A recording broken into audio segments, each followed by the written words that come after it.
Hello दोस्तों, कैसे हो आप सभी। स्वागत है आपका हमारे YouTube चैनल में। दोस्तों, अभी तक आपने हमारे चैनल को सब्सक्राइब नहीं किया तो प्लीज सब्सक्राइब कर ले। दोस्तों, आपका एक सब्सक्राइब हमारे लिए बहुत ही महत्वपूर्ण होता है। धन्यवाद दोस्तों। मेरे भैया जब भी मुझे देखते थे तो उनकी नज़रों में एक अजीब सा संदेह झलकता था। उनकी नज़रें हमेशा मुझे असहज कर देती थीं। फिर एक दिन भैया ने मुझे अपना वह दिखाकर रात भर मेरा नाम नंदिनी है। मैं एक छोटे से शहर में रहती हूँ। यह शहर बड़ा तो नहीं, लेकिन यहाँ का हर कोना मेरे जीवन से गहराई से जुड़ा हुआ है। इस शहर में मेरे साथ मेरे परिवार का छोटा सा संसार है, जिसमें मेरी माँ और मेरे बड़े भैया सुमित शामिल हैं। मेरा जीवन साधारण सा लगता है, लेकिन इसकी परतों के नीचे छिपे रहस्य कभी कभी मुझे बेचैन कर देते हैं। जब मैं बहुत छोटी थी, तब मेरे पापा का निधन हो गया। वह हादसा मेरे जीवन का सबसे बड़ा झटका था।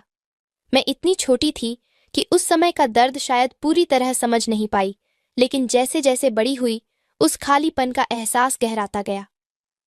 पापा का चले जाना हमारे परिवार के लिए एक ऐसी खाई छोड़ गया जिसे भरना शायद कभी संभव नहीं था। माँ ने हमेशा अपनी पूरी ताकत लगाकर हमें संभाला। वह एक हाउसवाइफ हैं, लेकिन उनके दिल में जो दृढ़ता और साहस है, वह मुझे हमेशा प्रेरित करता है। भैया सुमित, जो मुझसे कई साल बड़े हैं, मेरे लिए पिता समान रहे।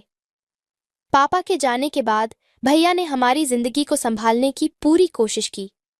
वह एक प्राइवेट कॉलेज में पढ़ाते हैं, कम से कम यही हम जानते थे। पापा के निधन के बाद गांव के लोगों और मेरे दोस्तों ने कई बार कहा कि पापा की मौत एक हादसा नहीं थी। यह बात मेरे दिल में हमेशा एक सवाल छोड़ जाती थी, क्या यह सच हो सकता है? लेकिन तब मैं इतनी छोटी थी कि इन बातों पर ध्यान देने के बजाय अपनी छोटी सी दुनिया में खोई रहती थी। वक्त बीतता गया, मैं बड़ी हुई और ये सवाल मेरे साथ साथ बढ़ते गए। भैया हमेशा से शांत स्वभाव के थे। वह बहुत जिम्मेदार और स्नेही थे, लेकिन उनके व्यक्तित्व का एक हिस्सा ऐसा था जिसे मैं कभी पूरी तरह समझ नहीं पाई। भैया का जीवन हमेशा मेरे लिए एक पहेली बना रहा। वह कॉलेज में पढ़ाते थे, लेकिन मैंने कभी उन्हें घर पर पढ़ाई से संबंधित किसी काम में व्यस्त नहीं देखा। न ही उनके किसी सहकर्मी या छात्र से मुलाकात हुई। एक दिन जब भैया घर पर नहीं थे, मैंने मौका देखकर उनके कमरे की ओर कदम बढ़ाए। मेरा मन आशंकाओं से भरा हुआ था। उनकी अलमारी में कॉलेज से जुड़े दस्तावेज ढूंढने की कोशिश की, लेकिन वहां कुछ भी नहीं मिला। यह मेरे शक को और गहरा कर गया। आखिर भैया किस कॉलेज में पढ़ाते हैं? वह कौन सा विषय पढ़ाते हैं? ये सवाल मेरे दिमाग में घूम रहे थे और मैं किसी जवाब तक नहीं पहुंच पा रही थी। अलमारी में कुछ खास न पाकर मैंने उनके कमरे का और गहराई से निरीक्षण करने का सोचा। अचानक मेरी नज़र बिस्तर के नीचे रखी एक धूल भरी संदूक पर पड़ी। मैंने उसे बाहर निकाला और खोलने की कोशिश की, लेकिन वह ताले से बंद था। यह देखकर मेरे मन में और भी सवाल उठने लगे। शाम का वक्त था। मम्मी मंदिर गई हुई थीं, जो हमारे घर के ठीक बगल में है। मैं किचन में खाना बना रही थी कि तभी भैया लौटे। वह अंदर आते ही गुस्से में बड़बड़ा रहे थे। उनकी आवाज़ साफ सुनाई दे रही थी, मैं तुम्हें नहीं छोड़ूंगा। जैसे उसे मारा, वैसे तुम्हें भी मार दूंगा। मेरे हाथ में चाकू था, लेकिन उनकी बात सुनकर मैं सन्न रह गई। भैया किसकी बात कर रहे थे? मैंने खिड़की से झांक कर देखा। उनके पैरों में कीचड़ लगा हुआ था और वह नल के पास जाकर अपने हाथ पैर धो रहे थे। उनके लड़खड़ाते कदम और बेढंगा व्यवहार देखकर मुझे समझ आ गया कि वह नशे में थे। भैया को इस हाल में देखकर मैं परेशान हो गई। उन्होंने पहले कभी शराब नहीं पी थी, कम से कम मेरे सामने तो नहीं। उनका यह नया रूप मुझे डरा रहा था। उस रात मम्मी देर तक मंदिर में थीं। मैं बाथरूम में स्नान करने गई। जैसे ही पानी की धार में खड़ी थी, अचानक ऐसा महसूस हुआ कि कोई मुझे देख रहा है। यह एहसास इतना गहरा था कि मेरे रोंगटे खड़े हो गए। मैंने झट से पानी बंद किया और चारों ओर देखा। कोई नहीं था। अपने डर को नजरअंदाज करते हुए मैंने जल्दी जल्दी स्नान किया और बाहर आ गई। बाल सुखाते हुए मैं आईने के सामने खड़ी थी कि फिर वही एहसास हुआ। इस बार ऐसा लगा जैसे दरवाजे के पीछे से कोई झांक रहा हो। मेरा दिल जोर जोर से धड़कने लगा। मैंने डर के बावजूद हिम्मत जुटाई और दरवाजे की ओर बढ़ी। दरवाज़ा खोलने पर वहां कोई नहीं था, लेकिन मुझे पता था कि यह मेरा वहम नहीं हो सकता। डर और बेचैनी के बीच मैंने मम्मी को आवाज़ लगाई। 3-4 बार पुकारने के बाद भी कोई जवाब नहीं आया। घबराकर मैं उनके कमरे में गई। मम्मी अपने बिस्तर पर गहरी नींद में सो रही थीं। उन्हें हल्के से झकझोरते हुए मैंने पूछा, मम्मी, मैं आपको कब से बुला रही हूं, आपने सुना क्यों नहीं? मम्मी ने आंखें मलते हुए कहा, बेटी, मुझे नहीं पता। बाहर से लौटने के बाद बहुत प्यास लगी थी। पानी पीते ही मुझे इतनी तेज नींद आ गई कि कब सो गई पता ही नहीं चला। उनकी बात सुनकर मेरे माथे पर चिंता की लकीरें खिंच गईं। अगर मम्मी गहरी नींद में थीं तो मुझे देखने वाला कौन हो सकता था? थोड़ी देर बाद भैया घर लौटे। उन्होंने मम्मी से कहा, मम्मी, खाना निकाल दो, मुझे भूख लगी है। भैया की नजरें मुझ पर टिकी हुई थीं। उनकी आंखों में गुस्सा और एक अजीब सी बेचैनी थी। ऐसा लगा जैसे वह मुझसे कुछ कहना चाहते हों या मुझसे नाराज हों। उनकी नजरों की तीव्रता ने मुझे भीतर तक डरा दिया। मैंने अपनी नजरें झुका लीं। खाना खाने के बाद भैया बाहर जाने के लिए उठे, लेकिन जाते जाते वह बार बार मुड़कर मेरी तरफ देखते। उनकी नजरों में कुछ ऐसा था जो मुझे समझ नहीं आ रहा था, और यह मेरे मन में और भी सवाल पैदा कर रहा था। मैं यह समझ नहीं पा रही थी कि आखिर भैया मुझे क्यों देख रहे थे, जैसे उन्हें मुझसे कुछ कहना हो या फिर कोई छुपा हुआ राज हो।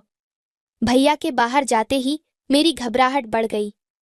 मैंने तुरंत सोचा कि इस मौके का फायदा उठाकर मैं उनके कमरे में जाकर कुछ और खोजने की कोशिश करूंगी। मेरे कदम उनके कमरे की ओर बढ़ने लगे और दिल की धड़कन तेज होती जा रही थी। मैंने धीरे से दरवाजा खोला और कमरे में घुसते ही अलमारी की तरफ बढ़ी। मेरा मन बहुत घबराया हुआ था, लेकिन मैं यह सोचकर रुक नहीं सकती थी कि भैया के कमरे में कुछ ऐसा छिपा हो जो मैं जानना चाहती थी। जैसे ही मैंने अलमारी को खोलने की कोशिश की, अचानक से मुझे भैया की आवाज सुनाई दी। वह कमरे की ओर आ रहे थे। मेरी पूरी दुनिया जैसे रुक सी गई थी। मेरे शरीर में जैसे बर्फ की ठंडक दौड़ गई और मैं पूरी तरह से सन्न रह गई। बिना सोचे समझे मैंने जल्दी से दरवाजे के पीछे छिपने की कोशिश की और पूरी तरह से चुप हो गई। थोड़ी देर बाद भैया कमरे में आए और उन्होंने देखा कि अलमारी खुली हुई थी। वह इधर उधर देखने लगे। उनकी आंखें पूरी तरह से चौकस हो गई थीं, जैसे उन्हें किसी के कमरे में होने का शक हो। उनका चेहरा गंभीर था और उनकी नजरों में एक डर था, जैसे वह किसी साजिश का हिस्सा हों।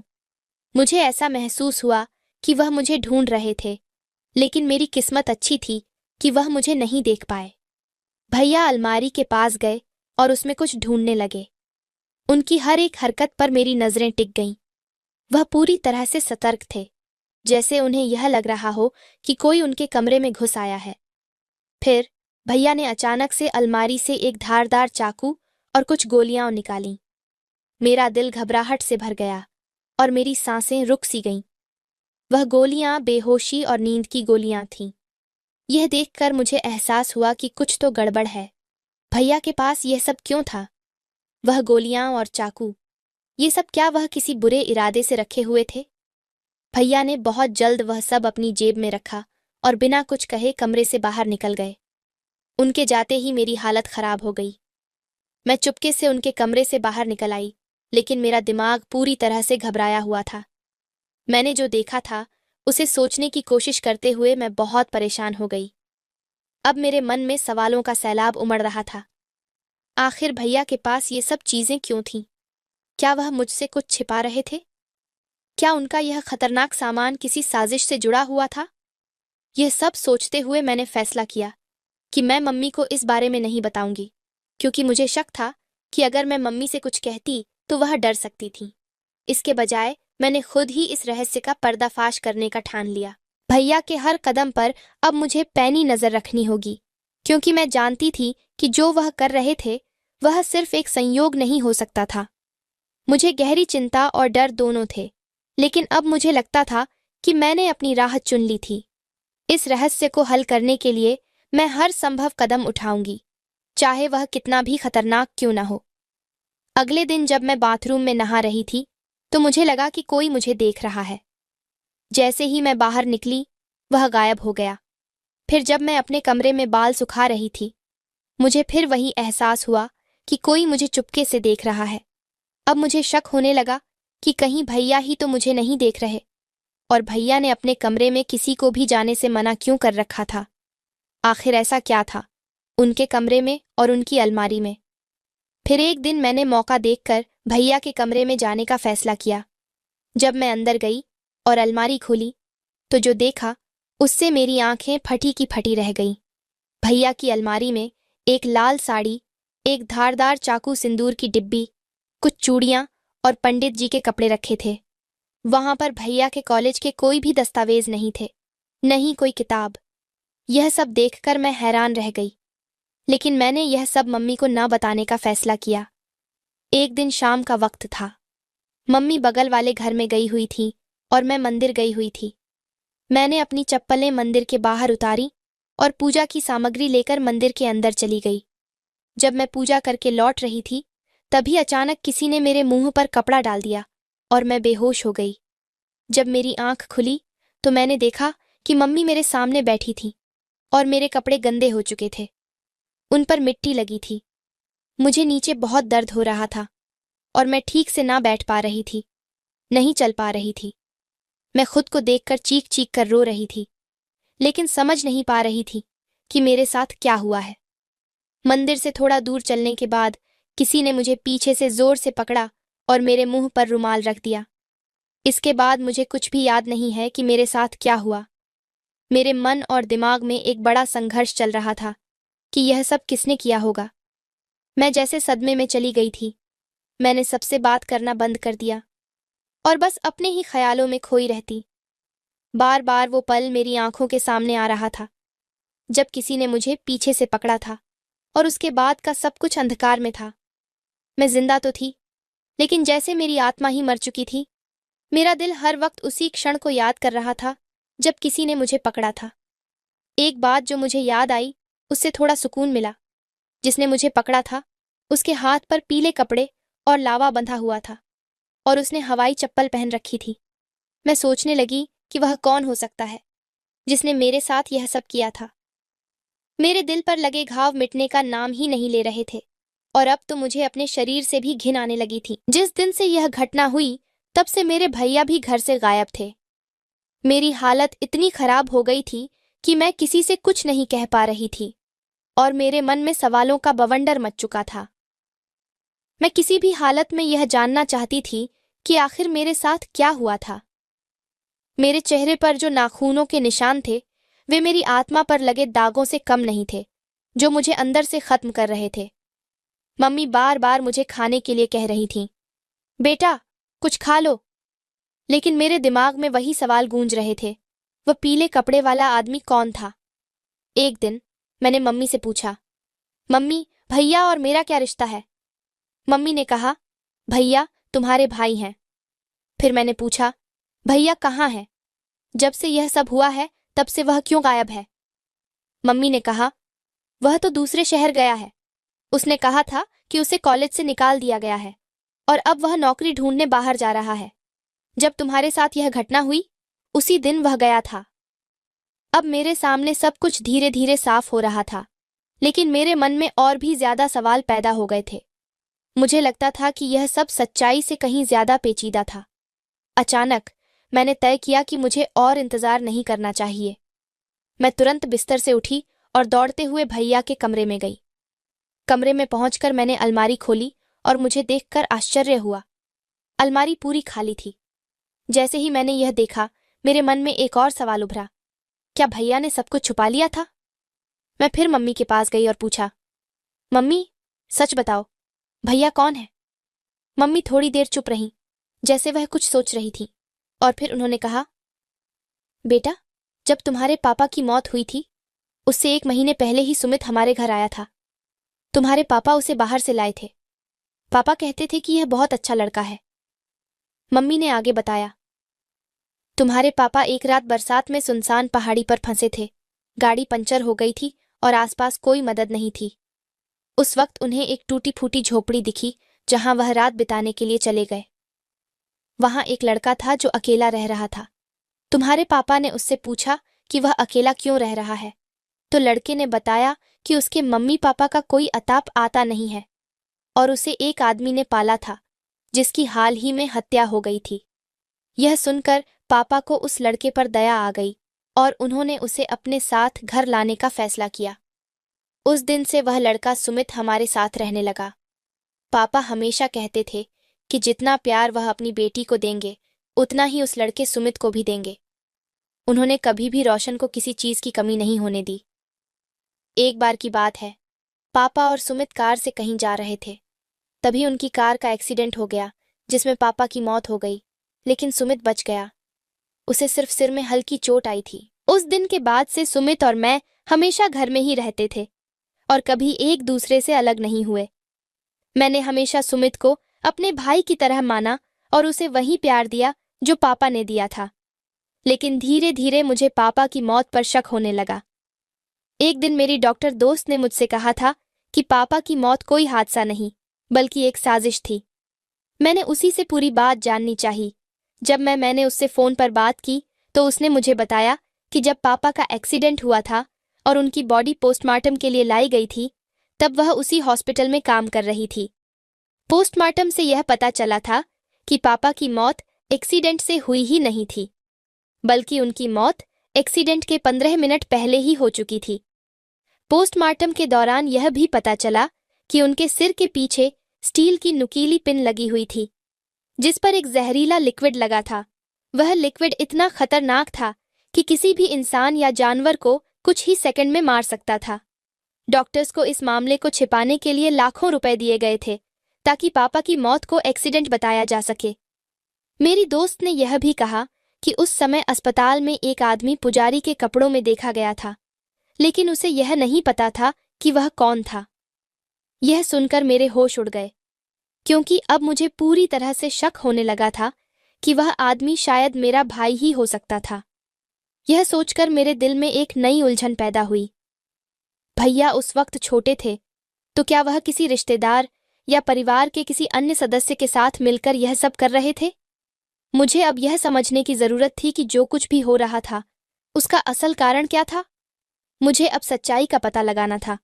मैंने ठान लिया कि मैं अपनी खोई हुई यादों और अपने शक को दूर करने के लिए हर हाल में सच जानने की कोशिश करूंगी।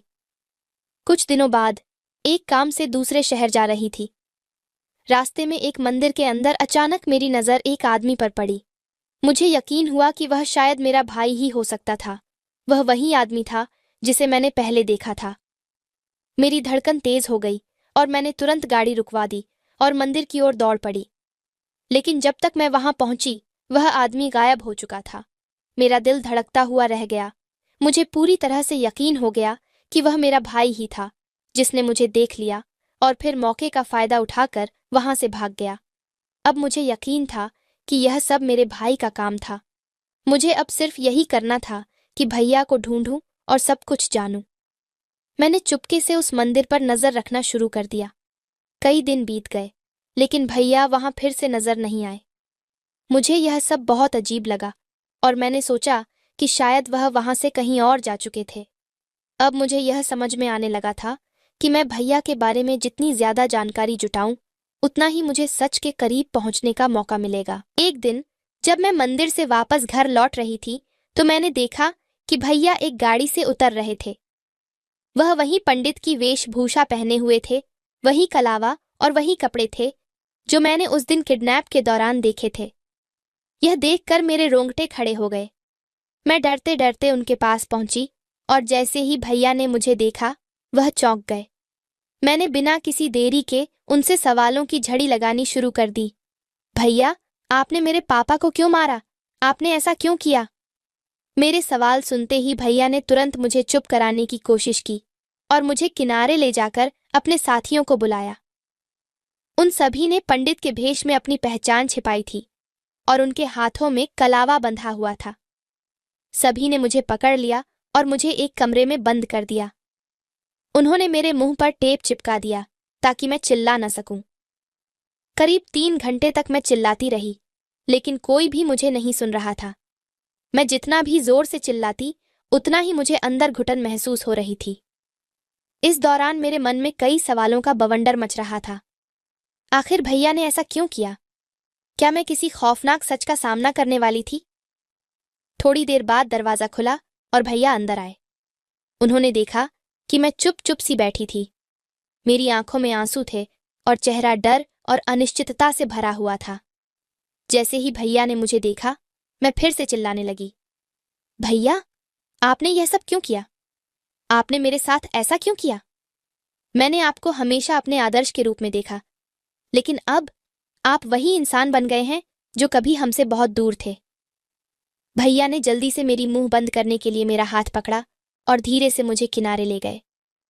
फिर उन्होंने मुझे कहा, नंदिनी, शांत हो जा।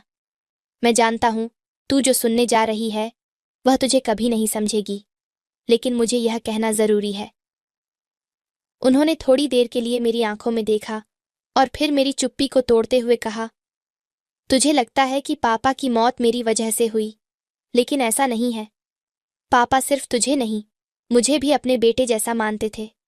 वह मेरे लिए भगवान से कम नहीं थे। उन्होंने मुझे कचरे से उठाया, मुझे एक घर दिया, तुझ जैसी बहन दी और मुझे माँ का प्यार भी दिया।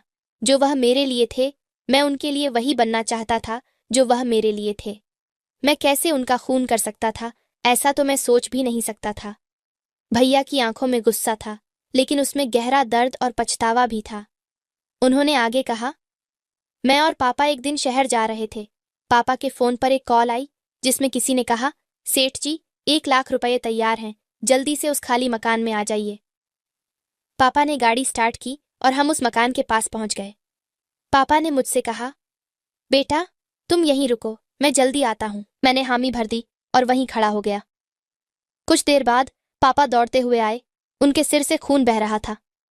मैं घबराकर गाड़ी से उतरा और उनसे पूछा, पापा, क्या हुआ? पापा की हालत देखकर मैं और भी ज्यादा घबराया हुआ था। पापा बोले, बेटा, मैं नहीं बच पाऊंगा, तुम यहां से भाग जाओ, वे तुम्हें भी मार देंगे। भैया की आवाज में गहरी चिंता और दर्द था। मुझे पापा की स्थिति देखकर ऐसा महसूस हो रहा था कि मैं कुछ नहीं कर पा रहा हूं। मैंने पूरी कोशिश की, लेकिन मेरे हाथ पैर कांप रहे थे। मैंने फिर हिम्मत जुटाई और पापा को गाड़ी में बिठाकर भागने की कोशिश की। थोड़ी दूर जाने के बाद पापा ने गाड़ी रुकवाई और हम दोनों बात करने लगे। मैं रोते हुए कह रहा था, पापा, मैं आपको कुछ नहीं होने दूंगा। तभी अचानक पीछे से एक ट्रक ने जोर से हमारी गाड़ी को टक्कर मारी। हमारी गाड़ी एक पेड़ से जा टकराई, लेकिन पेड़ से टकराने से पहले ही पापा इस दुनिया से जा चुके थे। गाड़ी के टकराने से मेरे सर पर चोट लगी और मैं बेहोश हो गया। जब मुझे होश आया तो मैंने देखा कि वहां पुलिस और एम्बुलेंस मौजूद थी। मेरे माथे पर पट्टी बंधी थी और मैंने देखा कि पापा को स्ट्रेचर पर ले जाया जा रहा था। उस दिन मैंने कसम खाई कि मैं पापा की मौत का बदला जरूर लूंगा। मैंने एक चाकू, सिंदूर और एक लाल साड़ी मंगवाई। उसी लाल साड़ी में चाकू बांधकर मैंने पापा के कातिल से बदला लिया। अब मुझे सिर्फ तेरा बदला लेना बाकी था। जब तेरे साथ वो हादसा हुआ था, तू बेहोश थी। तुझे उस हालत में देखकर मेरा दिल टूट गया और मैंने प्रण किया कि जब तक तेरा बदला नहीं लूंगा, घर वापस नहीं जाऊंगा। भैया की बातें सुनकर मेरी आंखों से आंसू बहने लगे और मैंने उन्हें गले से लगा लिया। मैं रो रही थी और भैया मुझे दिलासा दे रहे थे, पगली, मैं तेरा भाई हूं। जिसने भी तुझसे गलत किया है, मैं उससे एक एक चीज का हिसाब लूंगा। भैया ने मुझे गले से लगाया और हम दोनों बाहर आ गए। मुझे अब सुकून था कि भैया मुझसे बहुत प्यार करते हैं। भैया अब मंदिर में ही रहने लगे और सही समय का इंतजार करने लगे। मैं चुपचाप घर आई और मम्मी को सब कुछ बता दिया। यह सुनकर मम्मी की आंखों में आंसू आ गए, लेकिन मैं खुश थी क्योंकि मेरे सारे दुख अब दूर हो गए थे। भैया निर्दोष थे। अगले दिन जब मैं बाथरूम में स्नान कर रही थी तो अचानक मुझे एक अजीब सी अनुभूति हुई, जैसे कोई मुझे देख रहा हो। यह एक डरावनी भावना थी, जैसे कोई मुझे छिपकर निहार रहा हो। मैं तुरंत बाथरूम से बाहर आई और चिल्लाकर पूछा, कौन है? मैंने ध्यान से देखा कि बाथरूम का दरवाजा हल्का हिल रहा था, लेकिन भीतर कोई नहीं था। दिल में एक शंका और डर का मिश्रण था और मुझे यह एहसास हुआ कि जो मुझे नहाते वक्त देखता था वह कोई और था। यह निश्चित रूप से एक इत्तेफाक नहीं हो सकता था, बल्कि एक साजिश थी। यह घटना मेरे लिए एक चेतावनी की तरह थी और मैंने तुरंत भैया को फोन करके पूरी बात बता दी। भैया ने मेरी बात पूरी तरह सुनी और समझा। वह जान गए कि कुछ बड़ा घटित होने वाला है और हमें सच का पता लगाना जरूरी है। अगले दिन भैया मंदिर से वापस आए और हम दोनों ने मिलकर एक योजना बनाई। भैया ने मुझे समझाया कि हमें इस किडनैपर को पूरी तरह से पकड़ने के लिए एक रणनीति अपनानी होगी। हमें इस बार कोई गलती नहीं करनी थी। योजना के अनुसार मैंने फिर से नहाने का बहाना बनाया, लेकिन इस बार पूरी तैयारी से। भैया बाहर खड़े रहे ताकि वह किसी भी स्थिति को संभाल सकें। दरवाजे का लॉक मैं हमेशा की तरह खुला छोड़ दी थी ताकि किडनैपर का ध्यान आकर्षित किया जा सके। मेरा दिल धड़क रहा था, लेकिन मुझे यकीन था कि हम इस बार उसे पकड़ने में सफल होंगे। जैसे ही मैंने नहाना शुरू किया, वही परछाई फिर से दिखाई दी। अब तक मुझे पूरी तरह से यकीन हो गया था कि यह वही व्यक्ति था जो मुझे पहले भी देख चुका था। मैं घबराई और जोर से चिल्लाई। भैया ने एक पल भी गंवाए बिना उस आदमी को पीछे से पकड़ लिया। वह आदमी किडनैपर था और अब तक भैया को यह पूरा यकीन हो चुका था। भैया ने उसे बुरी तरह से पीटा और फिर उसे पुलिस के हवाले कर दिया। पुलिस ने उसे गिरफ्तार कर लिया और हमें चैन की सांस मिली। लेकिन इस पूरे घटनाक्रम के बावजूद किडनैपर की असली पहचान अभी तक सामने नहीं आई थी और वह सवाल मेरे मन में था कि आखिरकार वह कौन था। कुछ दिन बाद भैया ने मंदिर में ज्यादा समय बिताना शुरू कर दिया। कभी कभी मैं भी उनके साथ जाती, क्योंकि अब मुझे भी महसूस हुआ कि हमें हर एक घटना पर नजर रखनी चाहिए। एक शाम जब हम दोनों मंदिर गए, वहां एक व्यक्ति दिखाई दिया। वह व्यक्ति पंडित के वेश में था, लेकिन मुझे एक अजीब सी बात महसूस हो रही थी। उसके हाव भाव और चाल ढाल से मुझे यकीन हो गया कि वह असली पुजारी नहीं हो सकता। उसने वही कलावा पहना हुआ था जो मैं पहले देख चुकी थी, और उसके शरीर से वही परफ्यूम की खुशबू आ रही थी जिसे मैं पहचान चुकी थी। वह आदमी मंदिर से बाहर निकला और अपनी गाड़ी में बैठने वाला था। तुरंत मैंने भैया को इशारे से बताया। भैया ने बिना देर किए उसकी तरफ दौड़कर उसे पकड़ लिया। वह आदमी मुझे देखकर घबराया और उसके चेहरे पर घबराहट साफ दिखाई दी। उसकी यह घबराहट देखकर भैया ने तुरंत समझ लिया कि वही वह किडनैपर है जिसकी हम तलाश कर रहे थे। भैया ने उसे वहीं पर पकड़ लिया और उसकी बुरी तरह से पिटाई शुरू कर दी। मैंने भी उसकी गिरफ्तारी में मदद की और उसे पुलिस के हवाले कर दिया। अब हमें पूरा यकीन हो गया था कि किडनैपर वही आदमी था और उसकी सजा अब निश्चित थी। उसे गिरफ्तार कर लिया गया और अब उसका गुनाह उसे भुगतना ही था। इस सब के बाद हमें दिल से राहत मिली, क्योंकि हम अंततः सच्चाई तक पहुंच चुके थे। भैया और मैंने अपने जीवन की कठिन यात्रा को इस विजय के साथ पूरा किया और अब हम दोनों एक दूसरे के लिए और भी मजबूत हो गए थे। भैया का प्यार और समर्थन मेरे लिए हमेशा अनमोल रहेगा और मुझे यकीन था कि अब कोई भी ताकत हमें अलग नहीं कर सकती। दोस्तों, आपको यह कहानी कैसी लगी? कमेंट में ज़रूर बताएं, और अगर कहानी पसंद आई हो तो वीडियो को लाइक करें और चैनल को सब्सक्राइब करके बेल आइकन को ऑल पर सेट कर लें ताकि आने वाली वीडियो सबसे पहले आपको मिले। धन्यवाद।